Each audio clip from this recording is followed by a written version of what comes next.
For a normal eye, the cornea of eye provides a converging power of 40D, and the least converging power of the eye lens behind the cornea is 20D.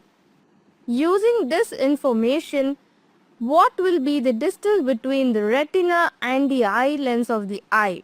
In order to estimate the distance between the retina and the eye lens, we can use the lens formula given by 1 by f is equal to 1 by u plus 1 by v, where f is nothing but the focal length, u is the object distance, which is effectively at infinity for a normal eye, and v is the image distance, which is nothing but the distance between lens and the retina, which we are finding. For a normal eye, the cornea and the eye lens together act as a system of lenses with their combined power P, and it is given by P is equal to P cornea plus P lens. Here we have P cornea as 40D and P lens as 20D, and upon adding we get P is equal to 60D. The focal length f is related to power P by P is equal to 100 by f. Substituting P as 60D, we get f is equal to 100 by P, which is nothing but 100 by 60.